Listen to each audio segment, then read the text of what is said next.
Welcome back to What Arty Noobs with General Disturbance. This is a T-34-3. It's a Tier 8 Chinese premium medium tank. It's located on the northeast spawn of Westfield and it's under the command of SpybotAF. And he's just come back into the game after a break of 2 years. Game on. Well, if this tank looks familiar, well, you could be forgiven for noticing that it's very similar to a T-54, the Soviet heavy tank. Yep, it is basically a Chinese-made copy of a T-54. They developed it in 1957, they discontinued in 1958, and the reason was that they came up with the Type 59 the next year, and that went into production, whereas this one was shelved. Now it's armed with a 122mm gun, which is capable of 390 alpha. With standard AP it does 196mm, which is not so good, but with the heat rounds it will go through 250mm, so decent amount of pen. It's a bit slow though for a medium, only 50 kilometers an hour, sluggish, slow to maneuver, so it's not your traditional medium tank. Anyway, this one is on a free rental provided by Wargaming North America, who regularly give out bonus codes so their members can try out new tanks. I suppose Wargaming wants to try and flog a few of these to the members, and then, well, I suppose it's a good way of doing it. People on the EU server and the SEA server would like bonus codes every now and then, but they never get the chance. Anyway, let's have a look and see what he does with the enemy. Well, his first shot is a low roll into the T-34-3M. And that's the sort of tank that the Chinese had at the time that this one was being developed. Yeah, T-34s and they had IS-2s. Now the turret is very, very strong. It's got a 200mm of armour at the front and it's very well rounded, so it bounce rounds off. Gets a high roll into the Progetto, this time for 395. Because it's a 122mm, it does take longer to reload though. Oh, Arty is involved.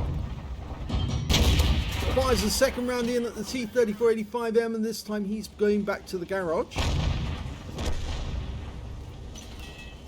Okay, almost loaded. Who's next? There's a Firefly over there. But I think he's interested in the tanks that are just around the corner because they're much more lightly armed and the Firefly's bouncing rounds off him. Arty's paying attention. They run away. Now the standard reload time for this gun is 12.8 seconds, and well, you can see the Spybot's got it down to 11.01 already. I think he wants the kill on that Firefly. His last shot did 474, which is a high roll, and yeah, that guy's out the game now. Yeah, he just came up against a superior tank. It's a tier 8 and the Firefly's only tier 6. Okay, locked onto the AMX 1357, but there's a setter over there. And I think he wants that one instead. Yeah, one shot's all it needs when he's at that low hit point. So now we've got the attention of an E25 coming up behind us, and he gets 175mm round in. But oh, what a big ram! And that's the end of his game. So that's 4 kills now. Now, we did get hit with some stun.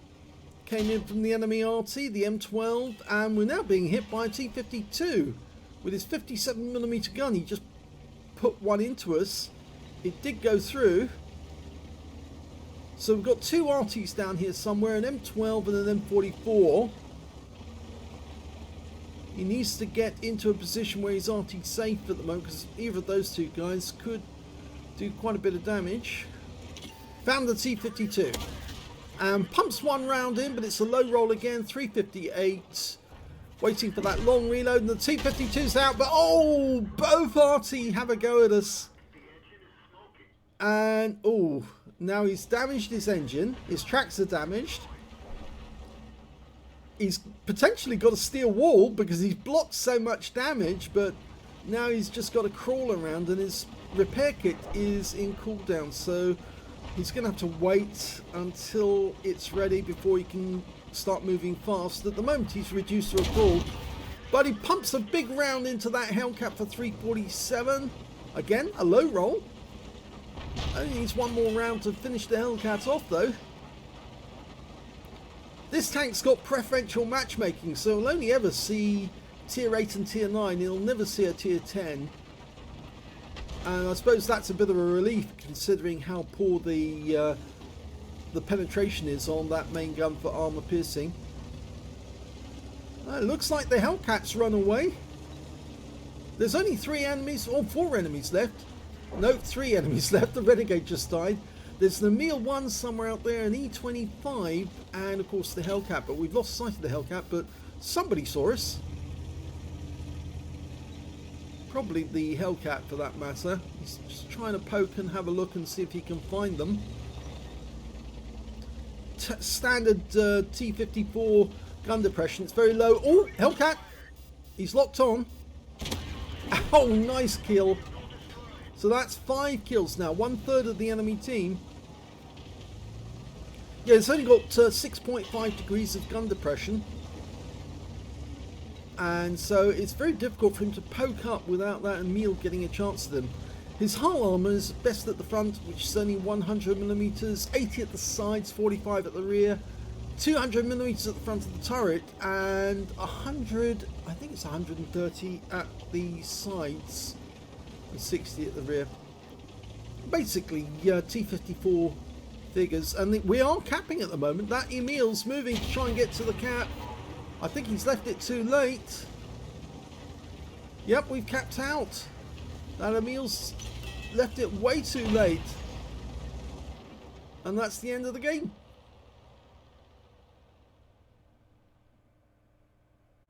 Here's the end of battle stats, and I think you can see, I'm not sure if why that's doing that at the moment.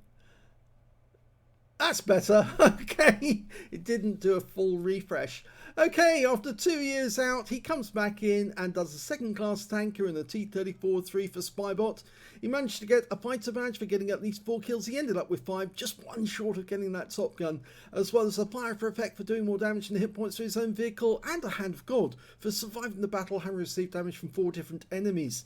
He also managed to get the high caliber in that game for doing the most damage, and a steel wall for blocking the most damage, and a win rate from that game was 5,820, which of course is Super Unicum standard. Let's have a look at team score and see where he is. Well, there you go, right at the top of the table with 3,194 hit points. The nearest player to him was the E25. Now, I think that was the E25 on the far side of the map, the one that was he didn't get a chance to kill. That guy got 2,463 hit points and picked up a Pascucci's medal, so he obviously killed both of our Arty. And the third highest damage in the game went to the Renegade with 2,110. So 3 premiums right at the top of the table when it comes to damage. When it came to kills though, again it's Spybot. He managed to get 5 out of that game. 3 kills went to the KV2 on his own team, to the E25 on the enemy team, and their Renegade. And when it came to base XP, yeah, he's got that one as well. So he's got the top on all 3 columns. 1,135 went to Spybot, 920 went to the Type 64, and 733 went to the 50 TP. He fired 11 rounds in that game, got 10 direct hits on the enemy and 10 penetrations. That gun, that 122mm gun, is actually very good. In fact, it's the same gun from an IS-2. That's what the Chinese did. They dismantled an IS-2, they took the 122mm gun out of it and mounted it into the T-34-3. Unfortunately, of course, they then had to take it out again because, after all, the T-34-3 was not going to be produced. 3,194 hit points of damage, and all of it was done at close range. He received 12 hits from the enemy during the game, 3 penetrations, 7 non-penetrations, and 3 hits by way of splash damage.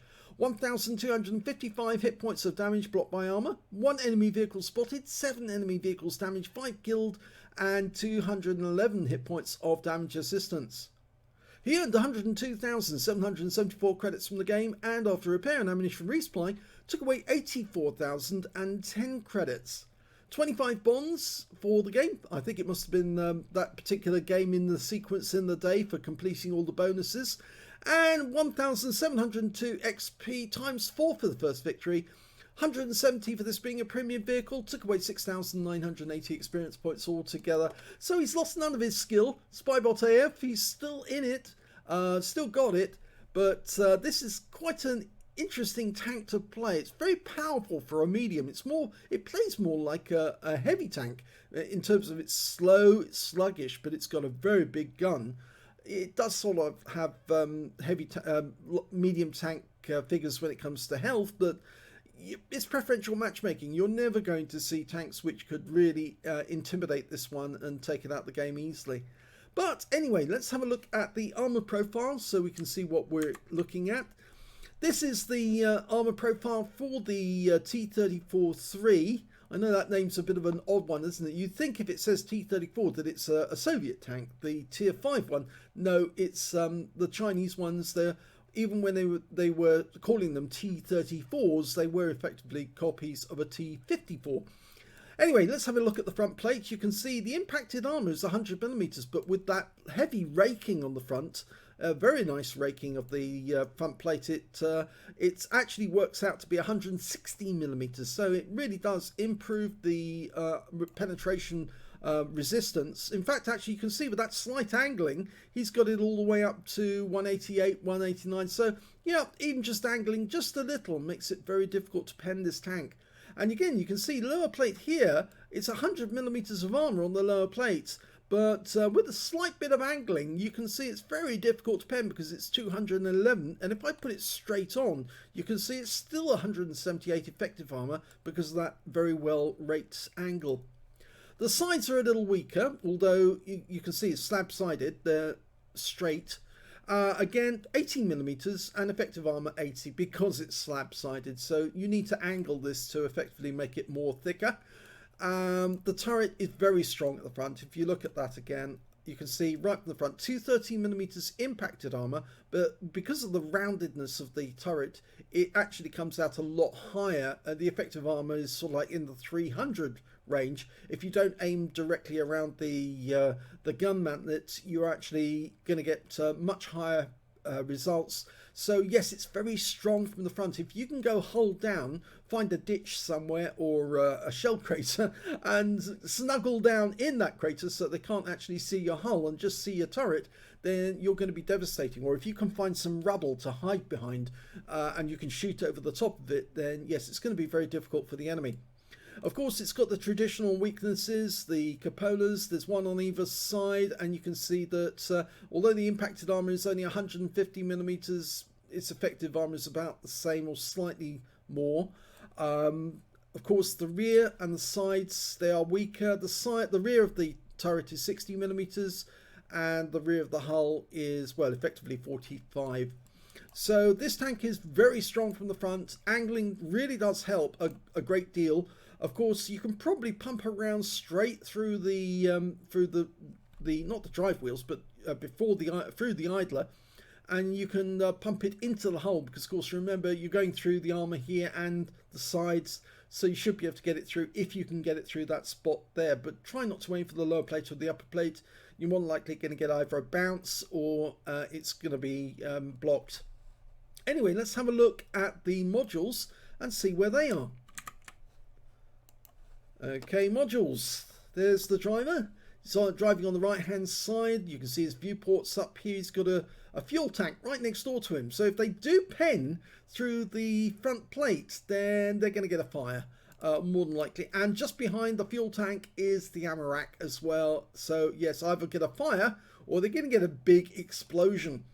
And you can see the ammo rack is also on the right-hand side of left-hand side of the vehicle as we're looking at it. And there's another one directly behind that one. So this is probably the long-term storage, and this is the quick storage. And then we've got another ready rack right up in the bustle of the turret. The gunner is on the right-hand side of the turret as we're looking at it. The TC is directly behind him. He's using one of the cupolas. The loader is using the other cupola, and he's got a ready rack directly behind him. The engine is at the back, obviously, and the transmission is directly behind the engine. And you can see there's another fuel tank right next door to the engine. Normally tanks have the fuel tanks either side of the main engine, but in this case they've got one fuel tank up front and one at the back, probably to balance it, I don't know. But they're not either side, so if you fire in through this side of the vehicle, you just get nothing but engine. If you fire through the other side, you might hit the fuel tank instead. Remember, the sides are weak, only 18mm. Okay, so that's where everyone is. If you fire around through the front, it'd be a miracle if you do get it through that frontal armor. Remember, it's very thick round here. It's slightly weaker at the sides. Remember, it's only 113mm at the side. I think if I were trying to get through there, oh, showing the health of the commander. Yes, if you're trying to get it through the turret there, it's actually showing the module strengths at the moment. But anyway, if you're trying to get it through the sides of the turret, it'd probably be easier with 130mm. But if you try to get it through, you'll probably take out the commander and the loader, and you'd have to aim further forward to actually get the gunner. Much easier in many ways, I would say, to actually pump around through the side of the vehicle, because you might be able to take out from this angle the driver and maybe one of those ammo racks behind him. Anyway, that's the modules. I hope you enjoyed that replay. If you did, please give this video a like. Do subscribe to our channel. Leave a little comment down below because it feeds the algorithm. And remember that whilst the Ukraine war is on, we're giving all of the proceeds from this channel to the Red Cross Ukraine appeal. So we're not making any profit on it at all. We're giving all of that money to the charity. We are supplying proof to show that the money has gone to them. We will actually continue to show the Google AdSense receipts showing what's been paid, and you'll be able to know that we are sending the money that way. So if you watch as many of our videos as you can, you are actually helping the Ukraine refugees with every advert that you skip through on our channel. Yeah. Please do watch as many as you can. I know we do feature tanks as well as Arty. We're probably one of the only channels that features Arty on a regular basis, although there are some other Arty channels. We're the only ones that feature tanks and Arty on a regular basis. And we do have huge playlists with thousands of videos on them. There's over 3,000 tank-related videos, not Arty, tank-related. So there's bound to be one in there that you might like. And if you haven't got one in there, or if you've got a video of your own, a replay of your own, which you think is good enough to go up against these guys, send it in to me. I've got a link in the description down below. And if it's good enough, I'll do the video and put it up on the channel, and then you'll be contributing to it. So long as you don't mind me commentating on it.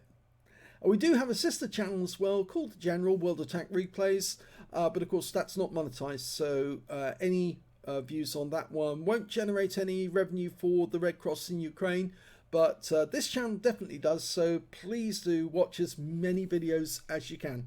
Thanks for watching.